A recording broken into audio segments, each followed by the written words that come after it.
naglilingkod ng tama.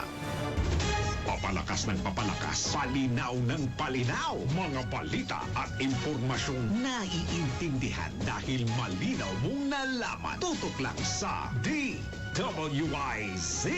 Mula umaga hanggang gabi. Updated on air and online. DWIZ. Nagbabalita ng tama. Naglilingkod ng tama. DWIZ. Makisali sa mainit na talakayan sa Karambola. Live na napapanood ang Karambola via DWIZ 882 Facebook page. Maaari ninyong ipadala ang inyong mga komento o opinyon sa aming mga text line 0908-136-6060 o tumawag sa aming hotline 470-1750-54. Karambola Nationwide! Todo balita, Lunes hanggang Sabado dito sa DWIZ-FM 89.3 News Radio Dagupan.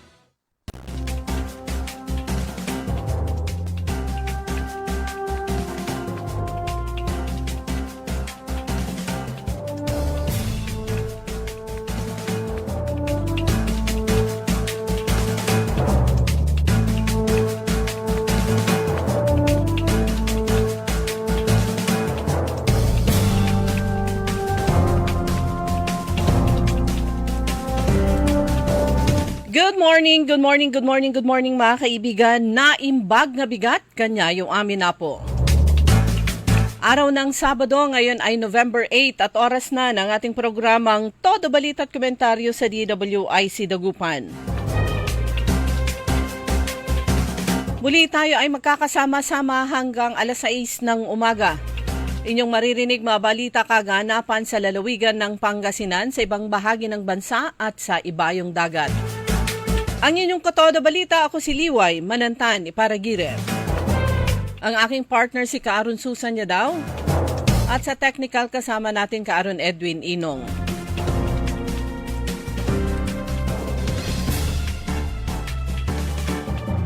Sa ulo ng mga balita, sa Balitang Nasyonal, Pangulong Marcos bumisita na sa Cebu. Todo Balita! Price freeze sa mga gamot umiiral ayon sa DOH. Todo Balita! Timor-Leste magpapadala ng 120 katao sa Pilipinas. Todo Balita! Bagyong Uwan, 1,400 kilometer ang lawak. Todo Balita! Sa balitang lokal,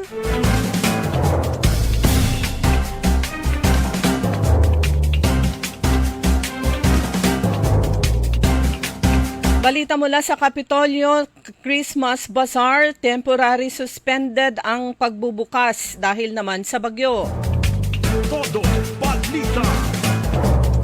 Lokal na pamahalaan ng San Carlos pinaigting ang paghahanda para sa paparating na Bagyong Uwan. Todo Balita!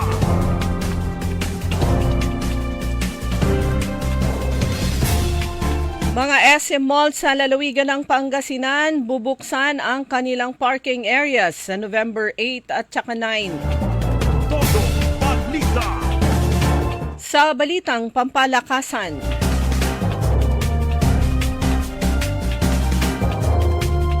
TNT Tropang Giga nakaiwas sa jeep sa kanilang laban sa PBA.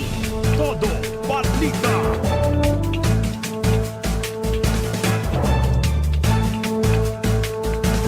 At ngayon sa detalye ng ating mga balita.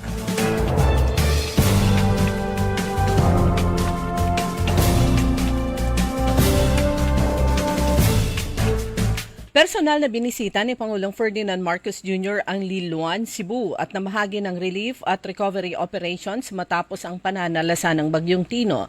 Ang munisipalidad ng Liloan ay isa sa mga lugar na lubhang naapektuhan ng bagyo kung saan nagkaroon din ng malawak na pinsala at mga nasawi. Si Pangulong Marcos ay bumisita sa Tiltilon Elementary School sa Barangay Kotkot na siyang nagsisilbing evacuation center para sa 126 na pamilya o binubuo ng 509 na individual.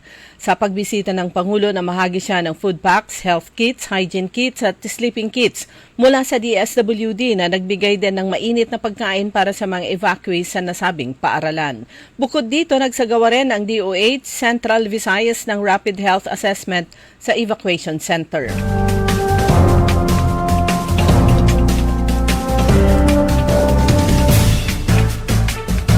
Mahigpit na nagpaalala ang Department of Health hinggil sa implementasyon ng price freeze o pagbabawal sa pagtataas ng presyo ng mga 146 na gamot sa buong bansa. Ito ay kasunod ng pagdedeklara ni Pangulong Ferdinand Marcos Jr. ng National State of Calamity noong November 6. Bunsod ng pananalasa ng Bagyong Tino, nabatid na ang price freeze ay ipinatutupad sa loob ng 60 na araw mula nang ideklara ang State of Calamity maliban kung ito ay tanggalin ng mas maaga ng Pangulo. Ayon sa DOH, layunin ng price freeze na masiguro ang pananatili sa makatuwirang presyo ng mabilihing gamot lalo na sa panahon ng kalamidad.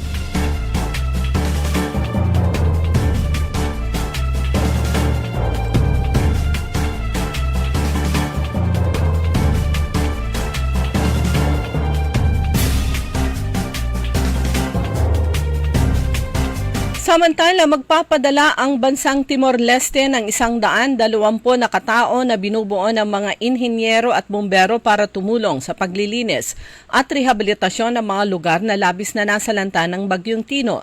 Ayon sa Department of Foreign Affairs, labis nilang ikinagagalak ang mga mensahe ng pakikiramay at pagkakaisa mula sa iba't ibang bansa. Nitong October 26, opisyal nang naging ika-11 kasapi ng Association of Southeast Asian Nations ang Timor-Leste sa ginanap na ika-47 na ASEAN Summit sa Kuala Lumpur, Malaysia, matapos ang mahigit 2 dekadang proseso para makapasok sa organisasyon. Bukod sa Timor-Leste, nagpahayag din ng kahandaan na tumulong sa operasyon ng pagbangon ang Estados Unidos, Canada, Australia at Japan habang nagpaabot naman ng pakikiramay ang Sweden at Russia sa mga pamilya ng mga biktima.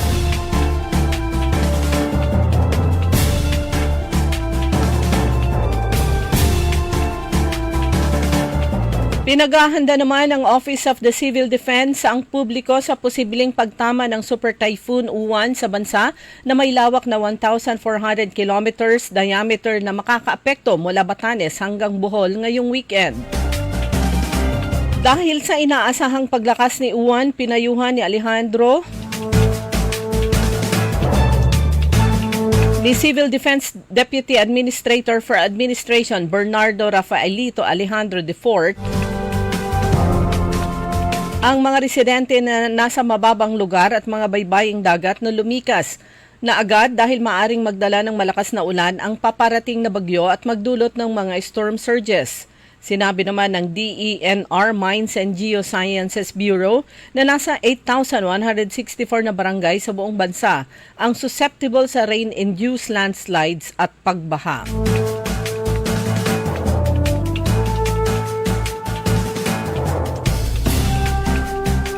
Mariing ipinag-utos ng DILG sa lahat ng local government units na kumpletuhin ang mandatory evacuation sa mga residente na nasa mga high-risk areas sa kani-kanilang area of responsibility.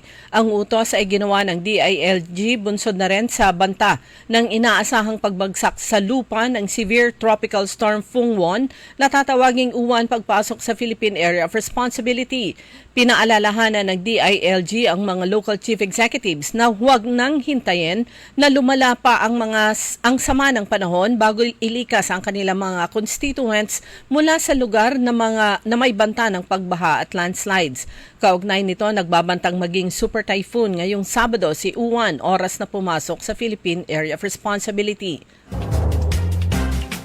Mula rito, nagpahayag ng kahandaan ang National Capital Region para sa inaasahang impact ng bagyong Uwan.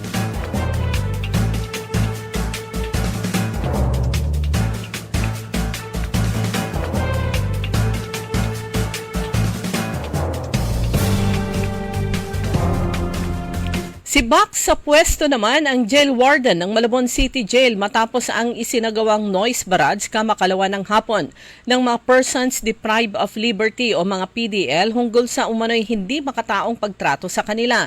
Pinalitan ni Jail Chief Inspector Lucky Dionisio si Jail Inspector o Jail Chief Inspector Frostone Dang-Iu na inakusahan ng mga inmates na nagpapabaya sa kanilang kalagayan at kondisyon sa loob ng piitan. Partikular na inireklamo ng mga inmates ay ang pagkain. Subalit ayon kay Bureau of Jail Management and Penology National Capital Region Director Baby Noel Montalvo, may menu silang sinusunod para sa pagkain ng mga inmates. Nabatid na pasado 2:00 ng hapon itong Huwebes nang magkaisa ang mga inmates na magtungo sa rooftop at nagsagawa ng noise barrage kasabay ng paghahagis ng mga bote at mga karton. Ito na ang ikatlong noise barrage ng mga inmates sa nasabing piitan. Dumako naman tayo sa mga balitang lokal.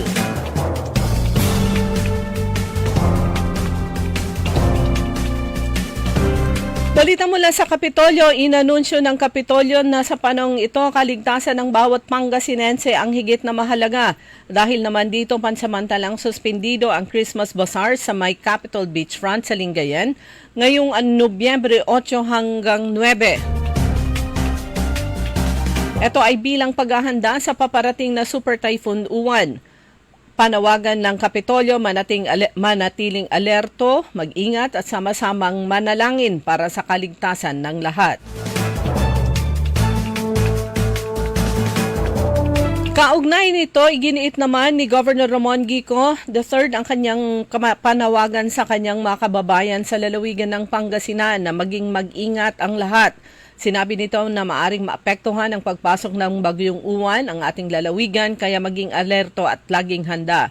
Dagdag pa ni Governor Ramon Gico III, siguraduhin ang kaligtasan ng inyong pamilya, alamin ang mga evacuation sites at makinig lamang sa mga opisyal na abiso mula sa page ng lalawigan ng Pangasinan, mula sa Pangasinan PDRRMO, mga local government units, Pag-asa at iba pang mga government agencies.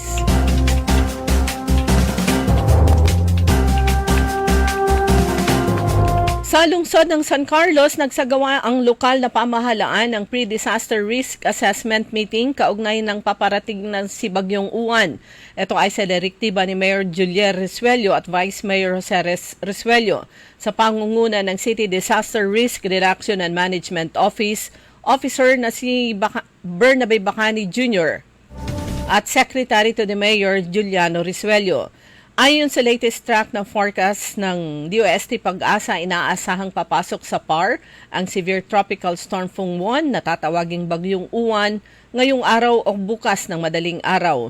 Samantala, bilang bahagi ng paghahanda ng lokal na pamahalaan ng San Carlos sa posibleng epekto ng bagyo, nagpulong ang CDRRM Council upang talakayin ang mga hakbang para paghandaan ang posibleng epekto ng Bagyong Uwan at upang mapanatili ang kaligtasan at kapakanan ng mga mamayan sa banta ng kalamidad. Dito naman sa lalawigan ng Pangasinan, lahat ng SM malls kanilang ipinahayag ang kanilang preparasyon para buksan ang kanilang mga parking area sa mga nagnanais na o naghahanap ng safe space para sa kanilang mga sasakyan ngayong araw, November 8 at saka sa Sunday, November 9. Ayon sa kanilang mga announcements, ang SM Mall, ang SM City Rosales, SM City Ordaneta Central at SM Center Dagupan ay hindi magcha-charge o hindi maniningil ng overnight parking ngayong araw, November 8 at saka bukas, November 9. Ito naman ang kanilang tulong, bahagi ng kanilang corporate social responsibility, tulong para sa mga magnanais na mag-park o park ang kanilang mga bihikulo sa mga safe o kaya mga ligtas na lugar.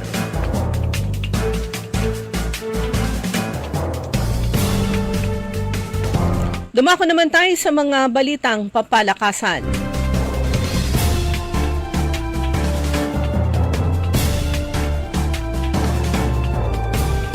Sa Sa edad na 43, ipinakita ni Kelly Williams na dapat pa siyang maglaro sa PBA.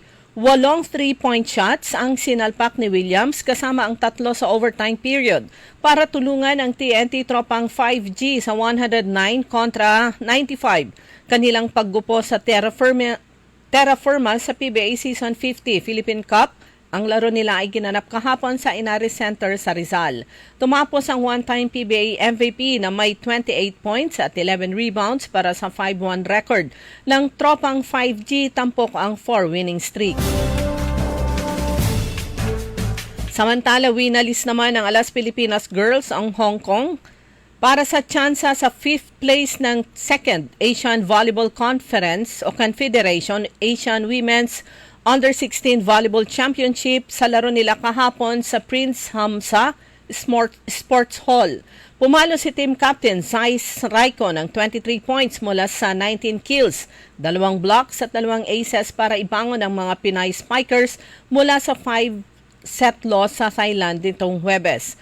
Nagdagdag naman si middle blocker Madel Gale ng 11 points habang nagambag sina Janica Sadia at setter Resty Jane Olaguer ng tig-6 na marka. Lalabanan ng alas U16 ang Thailand mamayang alas 5:30 ng hapon para sa agawan sa pang-5 pwesto sa torneo. Yan ang kabuuan ng ating mga balita sa Todo Balita. Ang inyong tagapagbalita. Ako si Liway Manantan Iparagire. Oras, alas 5:18 ng umaga.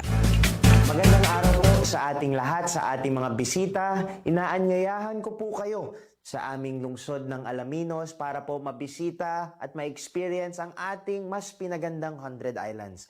Marami na pong pagbabago sa ating mga isla at sana makita namin kayo dito sa aming lungsod para po makapag-swimming, makapag-enjoy kasama ang inyong barkada at ang inyong pamilya. Tara na! Dito sa Alaminos City para sa ating 100 Islands. Ang patuloy na pagpapaganda sa 100 Islands National Park at lungsod ng Alaminos ay pinangungunahan ni Mayor Art Brian Celeste. High blood, salot, milyong-milyong katao na ang namamatay sanhi nito. Kaibigan, baka ikaw na ang susunod. Ni Mrs. Flor de Lisa Barbosa, ti Rosario, Santiago City.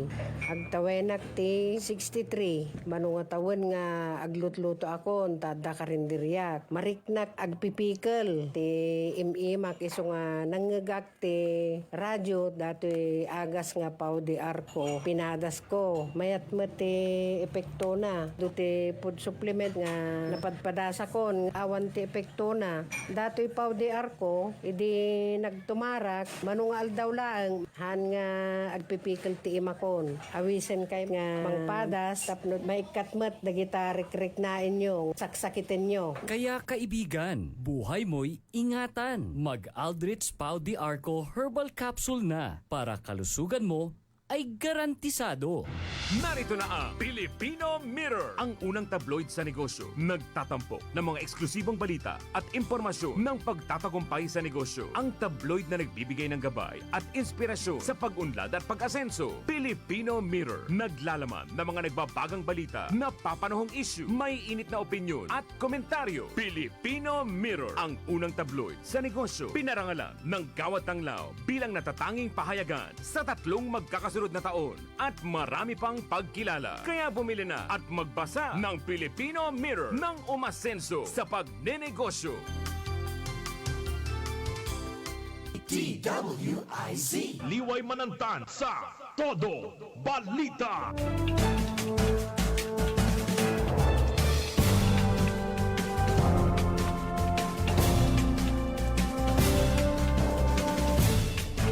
Oras na po natin mga kaibigan, alas 5:21 na po ng umaga at lahat po ay naghahanda. Ito po yung paghahanda sa paparating na bagyo. Iba po yung paghahanda kapag may darating na bisitang maganda, good news ang kanyang dala.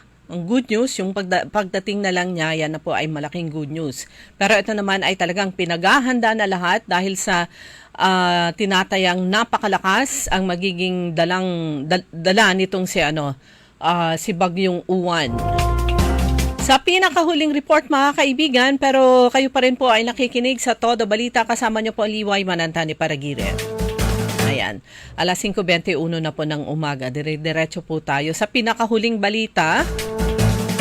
Ayan, sa update ng Pangasinan PDRRMO kaninang alauna ng alas 11 ng gabi, November 7. Mamaya magkakaroon ng update mga 5:30 siguro. Ayon dito, ang lokasyon nga 1,045 km east of Eastern Visayas. Ang lakas nito, ang lakas ng hangin ay 120 km per hour. Samantalang ang bugso naman nito ay 150 km per hour. Meron nga akong fina-follow na isa, siya ay teacher na vlogger. At yung lugar nila, nakalimutan ko kung anong bayan yun sa Cebu. Ay sila po ay kasama sa mga naapektuhan nung napakalakas na bagyo. Kaya pag daytime, actually doon na sila natutulog sa may kalsada, barangay road yung sa kanila Pag may mga kukunin sila sa loob ng bahay, doon lang sila uuwi. Hindi sila pirming nag-i-stay sa loob ng kanilang bahay.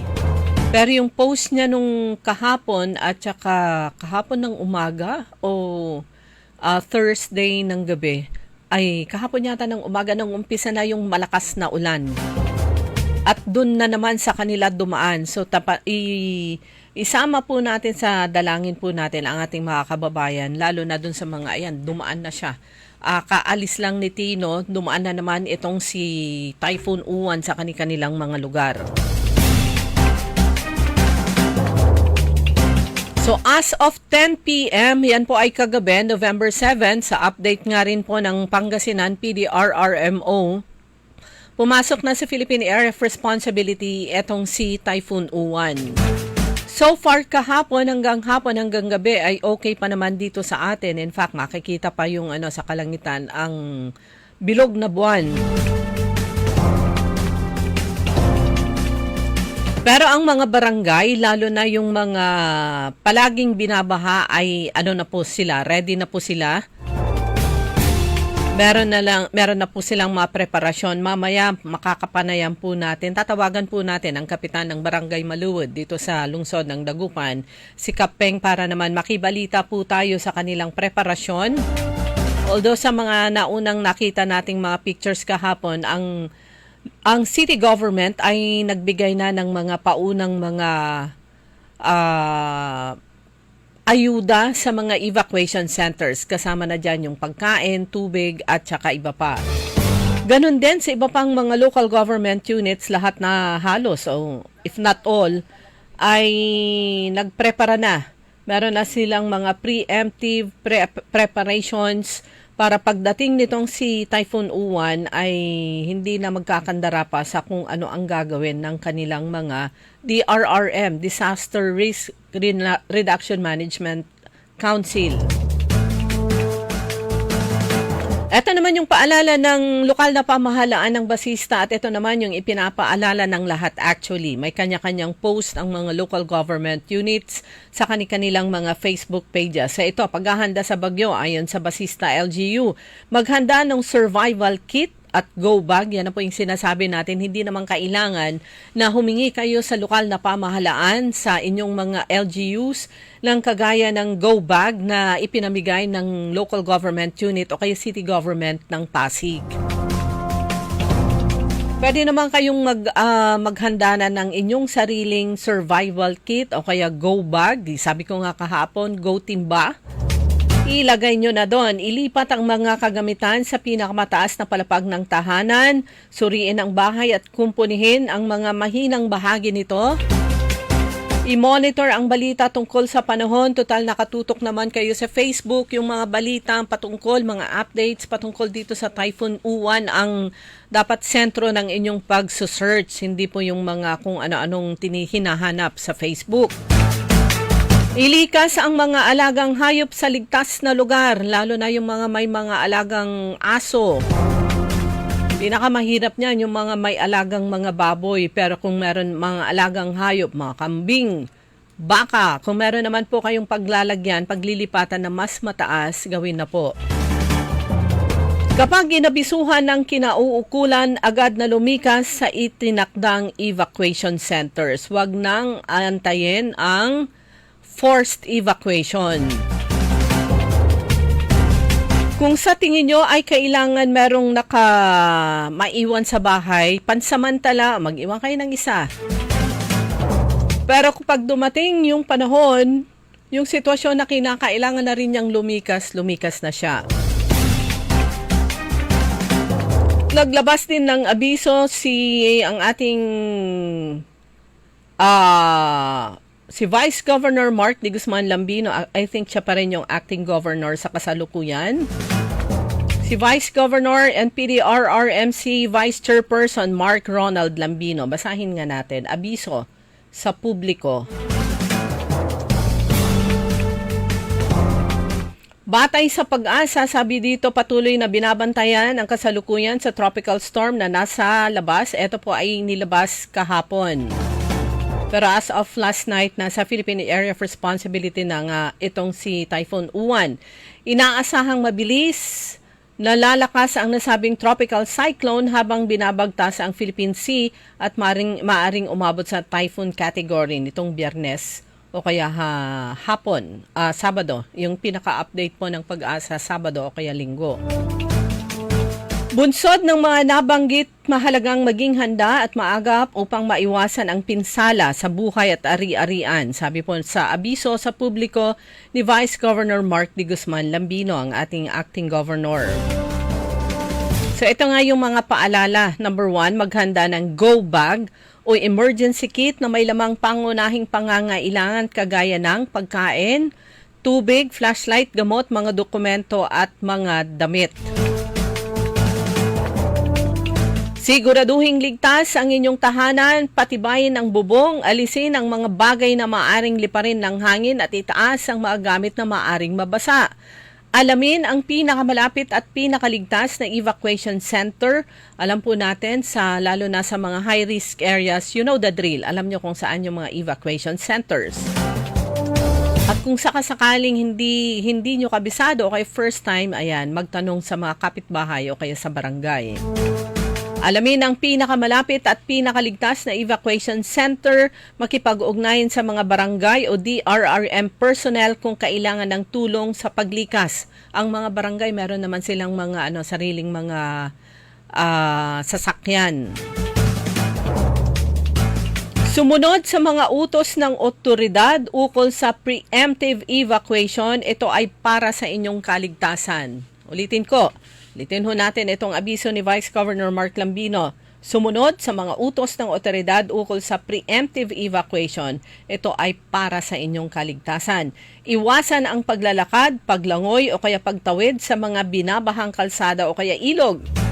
Huwag pumalaot sa karagatan o kailugan kung may babala ng masamang panahon. At pinakahuli, manatiling nakatutok sa mga opisyal na anunsyo mula sa Pag-asa, mula sa PDRRMO sa inyong lokal na pamahalaan. Sa panahon ng kalamidad, dagdag pa niya ang disiplina, pakikiisa at maagap na pagkilos at ay ating sandata. Ang ating kooperasyon at pagtutulungan ang magtitiyak ng kaligtasan ng bawat Pangasinense. So maging handa, maging alerto, maagang kumilos para sa kaligtasan ng lahat. Naway patnubayan tayo ng poong may kapal para sa malawak na pagpapalaganap at pagsunod. Pirmado po yan ni Vice Governor Mark D. Guzman Lambino, acting governor, at saka siya po ang Vice Chairperson ng PDRRMC.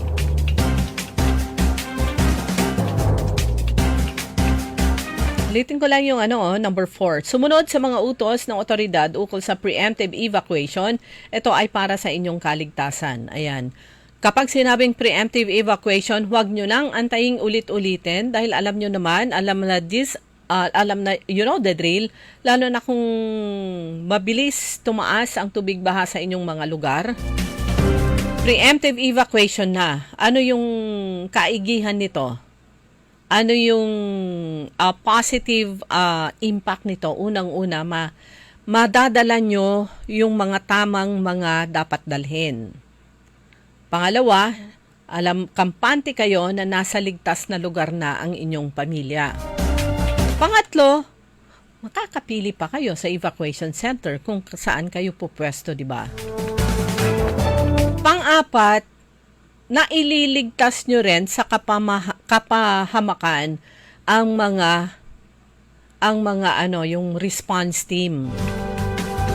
Dahil hindi na kailangang lumusong sila sa delikadong lugar kapag baha na, dahil yung mga dapat nilang yung kanilang i-rescue at evacuate ay nakapag-preemptive evacuation na sa mga evacuation centers. So tulungan lang po yan.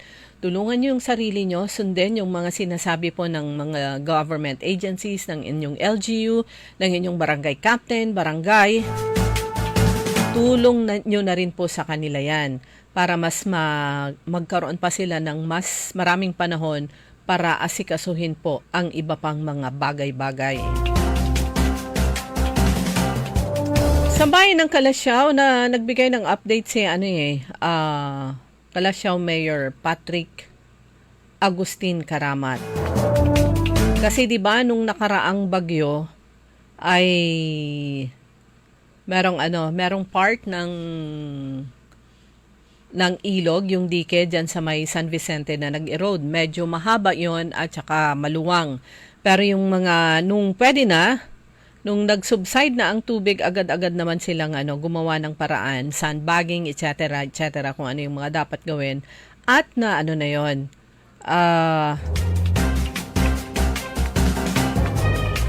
Okay na, kumbaga. Sana huwag tumaas ng napakataas ang tubig baha pagdating po nitong si Bagyong Uwan. Nahanap ko yung kasi may pinost na pong picture si Mayor Patrick Agustin Karamat kaugnay nito. Drone shot siya. So makikita yung buong area.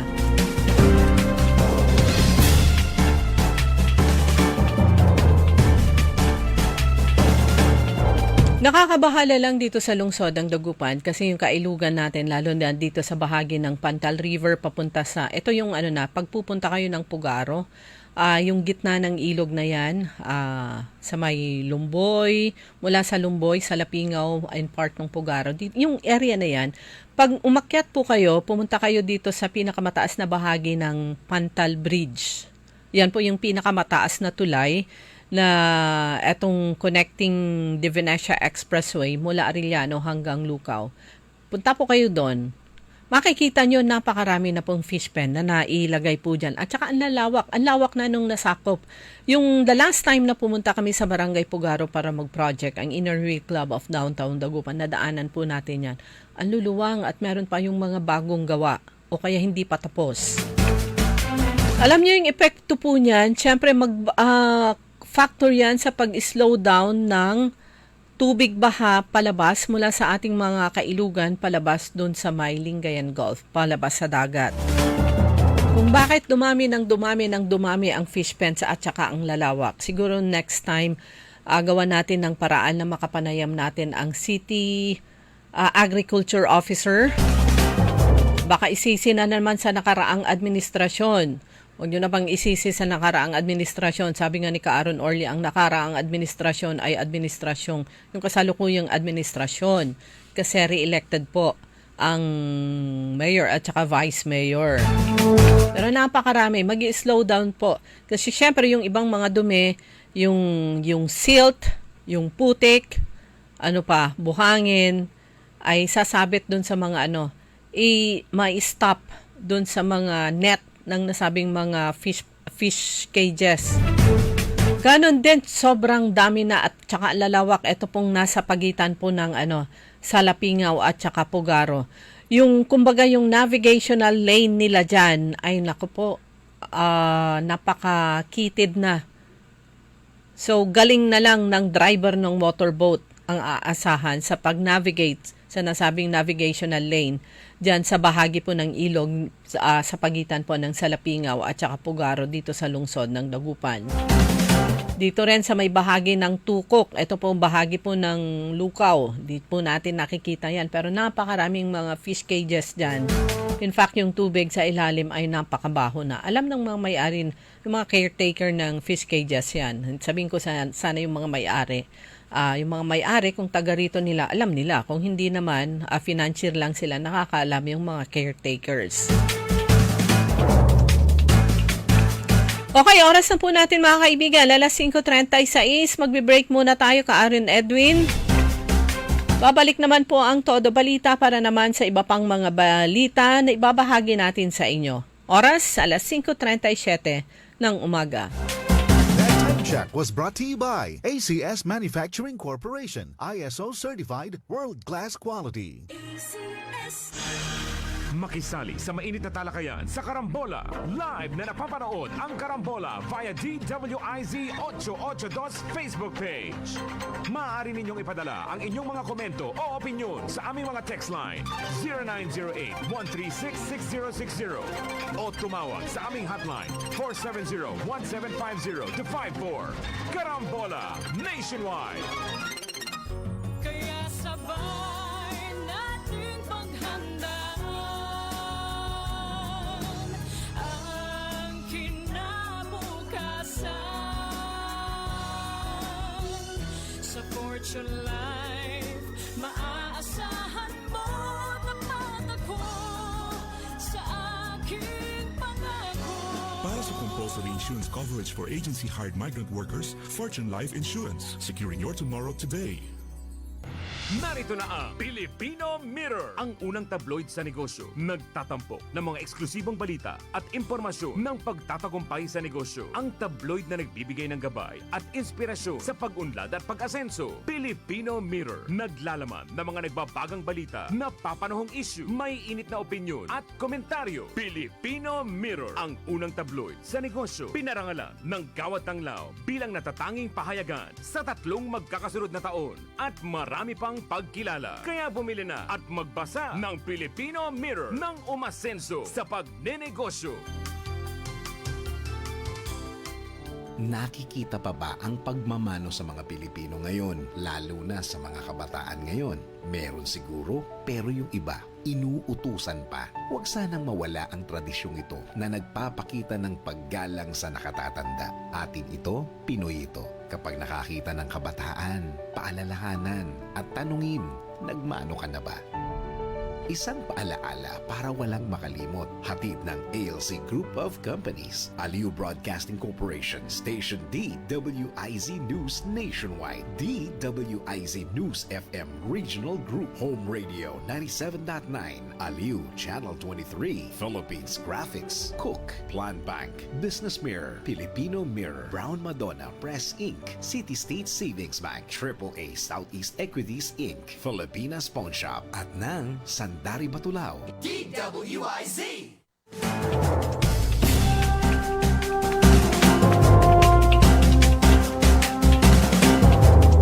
Oras na po natin mga kaibigan, alas 5:39. Ayan, maya-maya ng konti tatawagan po natin si Barangay Captain Peng de Los Santos ng Barangay Maluwod dito sa lungsod ng Dagupan.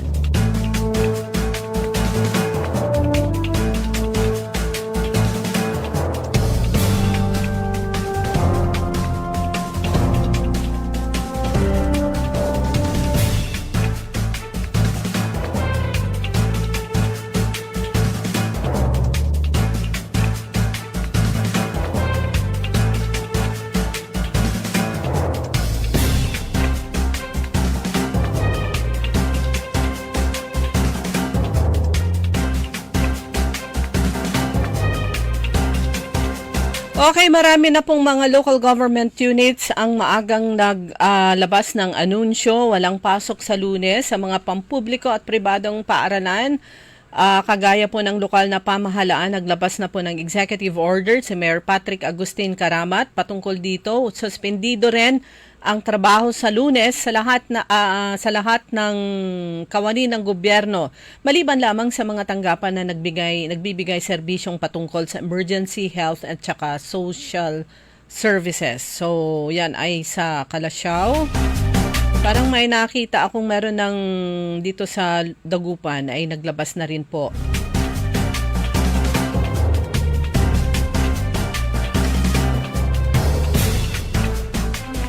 Parang marami na pong mga LGUs ang naglabas ng kanilang marami na pong mayor ang naglabas ng mga executive order patungkol sa suspension ng mga klase sa Lunes.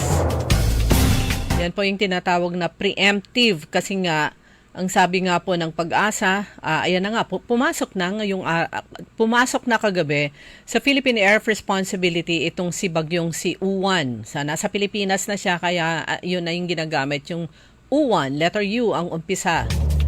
Kagaya ng sabi natin kanina ay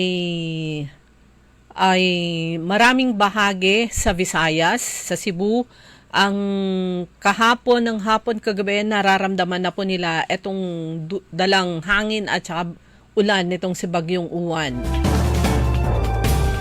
So ang city government ng Dagupan naglabas na rin po ng abiso na walang pasok sa Lunes, November 10 sa mga pampubliko at mga pribadong mga paaralan dito sa lungsod ng Dagupan. At yung inuulit-ulit po natin mga kaibigan, i-follow nyo po yung mga official Facebook pages ng inyong mga local government units para pag may advisory o kaya announcements ang inyong mga mayor, ang inyong LGU, agad-agad nyo po itong makikita.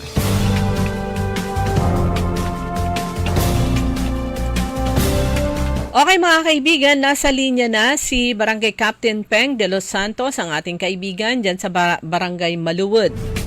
At makikibalita po tayo sa kanilang preparasyon.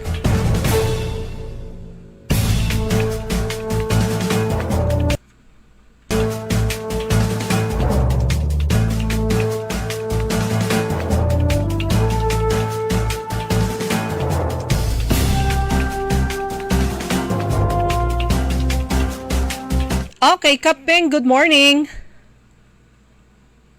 Wala pa, hindi pa nakakonect. Bakit ba ganyan? Ayan. Anyway, kung okay na siya. Hello, Kapeng. Good morning, Ma'am Liway. Good morning po. Mga kaibigan, nasa linya na po si Barangay Captain Peng de los Santos ng Barangay Maluwod dito sa lungsod ng Dagupan.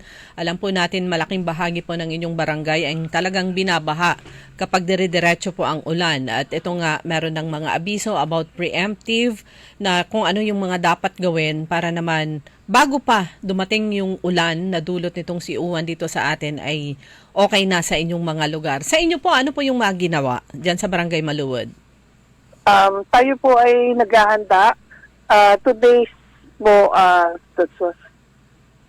Thursday po, nagsasabi na po tayo sa ating mga kabarangay kung saan sila, yung mga nakatira sa low-lying areas. Saka yung mga kababarangay natin na ang kanilang mga kabahayan ay gawa sa light materials. Na mag-prepare na po at kukunin po namin sila para dalhin sa evacuation this Saturday po. Dyan sa Maluwod, Kap, ang evacuation center po dyan po sa covered court o kasama dun sa school? Sa may school po. Naka-ready na po yung dalawang three-story building para sa Barangay Maluwod po. Ayun yung bago? Opo, dalawa po. So mataas? Bago at saka luma po. Mm-hmm. Approximately, mga ilan po usually ang napupunta sa evacuation center? Evacuation center, dito po sa Maluwod po. Sa Maluwod po? Yes po. Yung pinaka-madami po namin was 500, kulang 500 po yung nadala po namin. Hindi po family, individuals po. Kapeng, meron din po bang napupunta sa sa Astrodome? Wala po. So dyan sa barangay po sila. Opo, doon lang po. Pero po ako nakitang mga post na ang city government ay nagbigay na po ng mga supplies sa barangay. Tama po ba yon? Opo. Nagbigay na po ng 5 sakong bigas si Mayor Pilen, ang LGU si Mayor Pilen, mga noodles, sardinas, at saka corned beef po para sa kwan po, pansamantalang kwan natin. Para sa mga mauunang mag-evacuate po. Pag ganyan po sa evacuation center, Kap, ano po yun? Centralized po ba ang cooking o paano po yung sistema? Yes po. Sa barangay mismo po ang nagluluto pero kasama natin yung mga evacuees. May mga nanay po tsaka mga tatay na inaatasan po natin ng kanya-kanya nilang mga gagawin. Kaya yung pagluluto po. Nakakasama ang barangay na nagluluto pero kasama din po ang mga evacuees na tumutulong po. Ano naman na yun? Kumbaga, matik na, hindi na kailangan silang sabihan. Kusa na silang tumutulong o kaya, schedule nila yung kanilang mga sarili. Opo. Nag-uusap-usap na rin po sila, ma'am. Yan po yung tinatawag na shared responsibility. May ginagawa ang barangay, ang city government. Siyempre, dapat yung mga evacuees ay tumutulong din po. Pag ganyan po, Kap, sa pangkalusugan, paano po yung ginagawa? Kasi siyempre, pag nasa evacuation center, lalo na pag may mga bata, umuulan, ramdam yung lamig, hindi maiwasan yung meron pong magkakasakit. So, paano naman po yung ginagawa nyo with regards to health ng ating mga kababayang nasa evacuation centers? Opo. Bago pa lang din po, meron naman po tayong mga gamot sa barangay. Meron din po tayong mga barangay nurses. Tapos, ang LGU din po ay nagpadala din po ng mga paunang gamot din para sa mga bata, para sa mga kung ano mang pangangailangan na gamot tayo.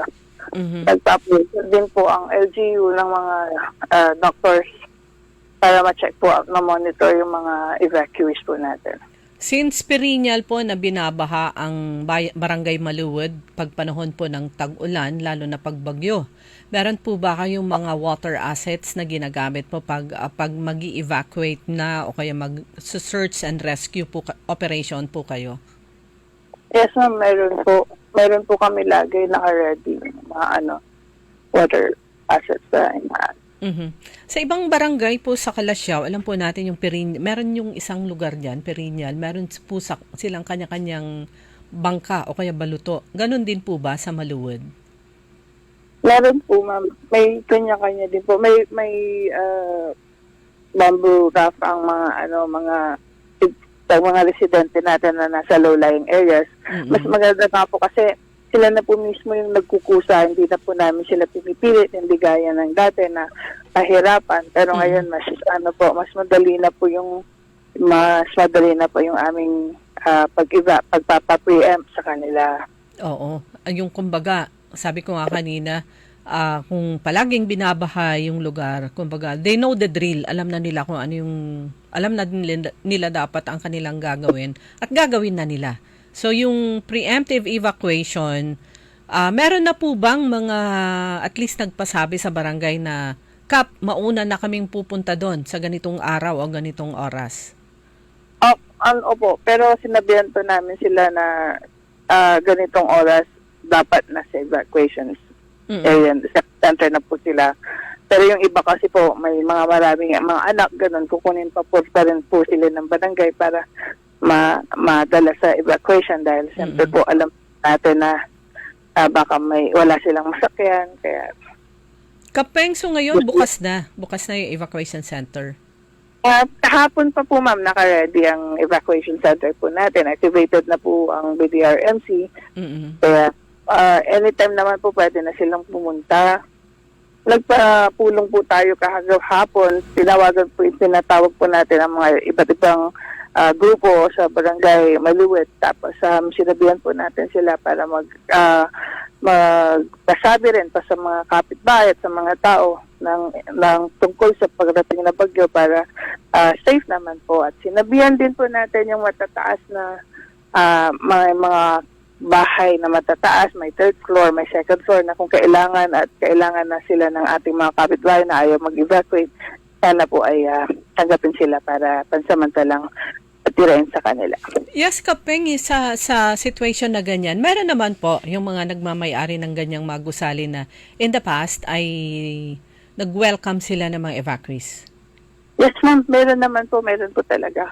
Kasi pag nag-ano kami, pag nakikita po, parang yung pag nagpapa-prayer po kami or nagpapa-evacuate na po kami, pinupuntahan po namin yung mga may mababang mga bahay. Tapos tatanungin namin kung gusto mag-evacuate. Ay, hindi po kasi okay na po kami kasi nakapag-usap na kami dito kay ma'am na titira mo na kami pansamantala and okay naman po.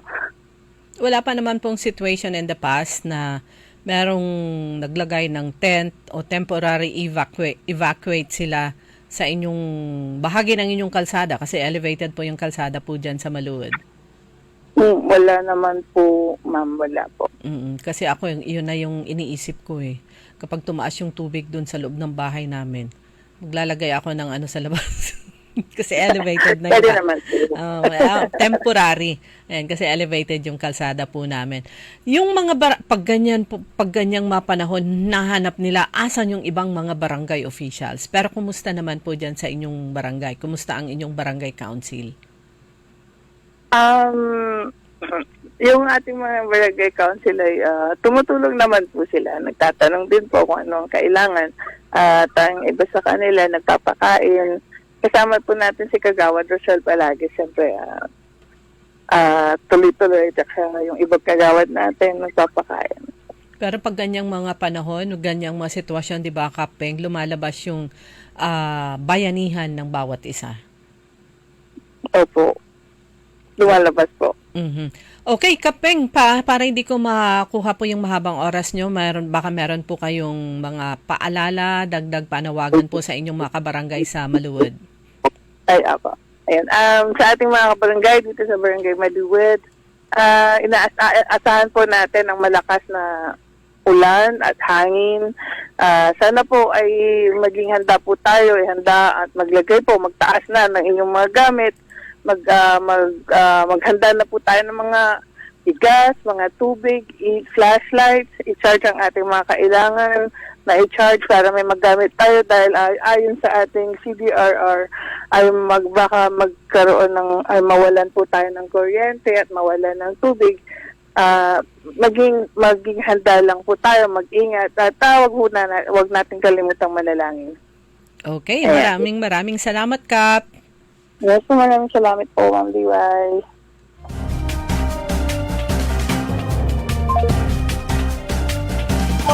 Ayan po mga kaibigan. Ayan, patayin to? Nag-alarm na siya.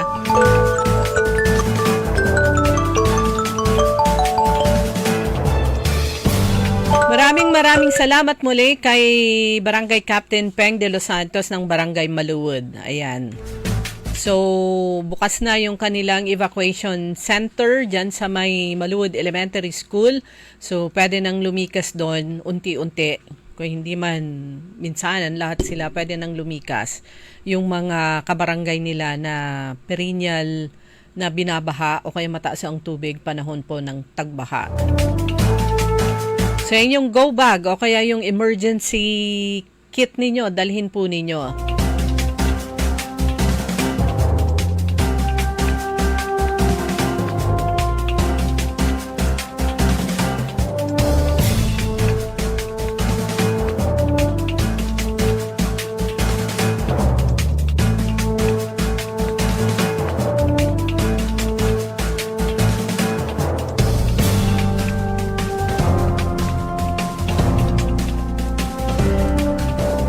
Okay, so malawak itong masasakupan nitong si Typhoon Uwan.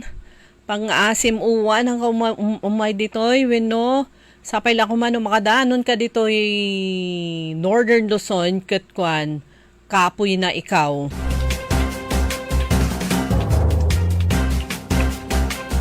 Okay, 5 a.m. update mula sa Pangasinan PDRRMO.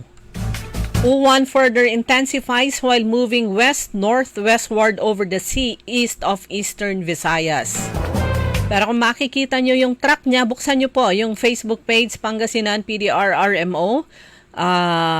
Makikita nyo yung truck niya. Anong petsa na ngayon? November 9. November 8 pa lang, Sabado. Ayan, Visayas pa siya. Pero November 9, Sunday, malapit na siya dito sa atin. Pero dun sa ilang bahagi nga, sabi ko nga ng Visayas, sa Cebu at sa ibang lugar ay ramdam na po nila itong si Typhoon Uwan.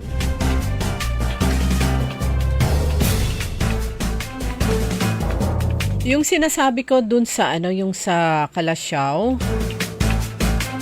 actually na i-share din ng ng Pangasinan PDRRMO. Asan ka na? Pangasinan. Type lang natin ang Pangasinan PDRRMO. Nakita ko na actually sa post ng Calasiao pero Hindi ko na makita ulit. Pero shinare to ng Pangasinan PDRRMO. So sa report kahapon ng MDRRMC ng Calasiao, at meron siyang aerial shot, sandbagging at gabion repair sa nasirang dike sa San Vicente dyan sa Calasiao tapos na. So sa isinagawang monitoring ng kanilang tanggapan, MDRRMC, tuluyan nang natapos ang isinagawang sandbagging at gabion repair sa may bahagi ng Barangay San Vicente, Calasiao. Ang nasirang dike nitong nagdaang bagyo na nagdulot ng pagbaha sa nasabing barangay at mga karatig barangay. Siyempre mataas ang tubig dito sa Dagupan lalo, ay naisaayos na sa tulong ng DPWH 4th District Engineering Office. Yung office po nila dyan sa may Santa Barbara. Na kung titignan po natin, yung sa level ng tubig kahapon, mababa pa yung tubig, pero mataas naman yung gabyon at saka yung area na nag-erode. So, ibig sabihin talagang napakataas yung tubig. Malaki yung volume that time, kaya naman bumigay yung nasabing bahagi ng ilog dyan sa may barangay San Vicente.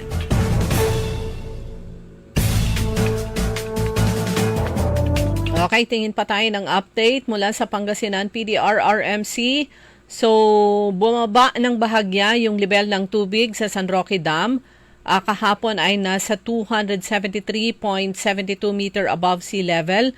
Pero sa kasalukuyan, as of 5 a.m., ang level ng tubig sa San Roque Dam ay 272.45 meter above sea level. At ulit-ulitin po natin, kapag titignan po nyo yung dam status, tignan nyo yung tatlo, Binga, Ambuklaw, at saka San Roque.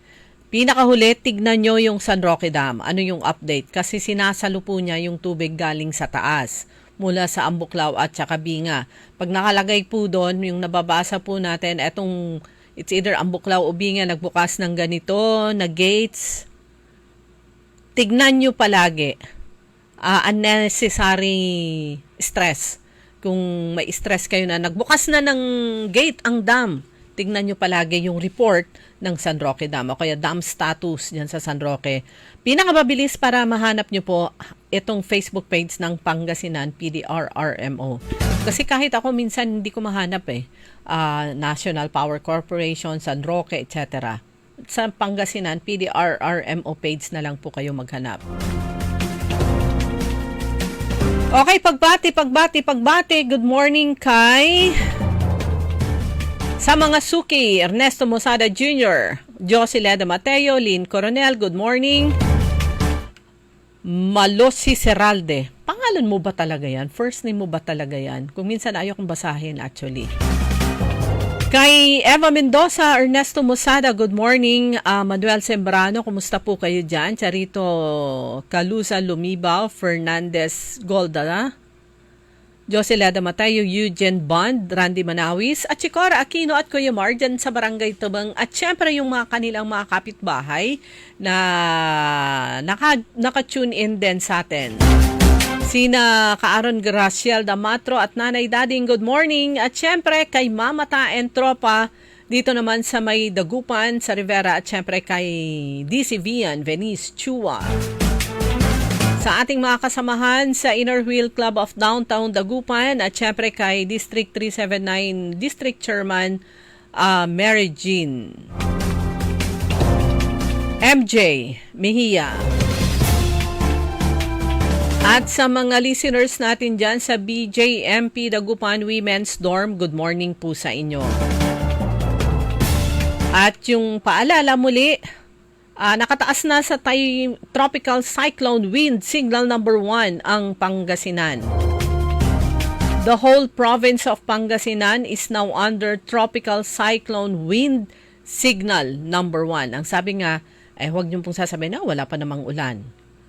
Napakaaga po yung abiso, mga paalala mula sa national government at mula sa ating mga local government units, mula sa ating provincial officials, napakaaga po.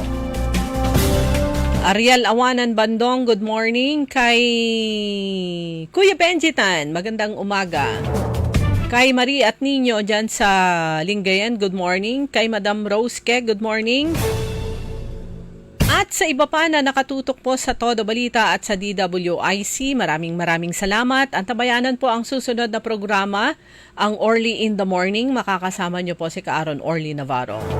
Sa ngalan ng aking partner, si Kaaron Susenya daw, at sa technical, Kaaron Edwin Inong. Ako naman po si Liway Manantani Paragire. Happy weekend kahit may bagyong paparating na ulan. Happy weekend at mag-ingat po ang lahat.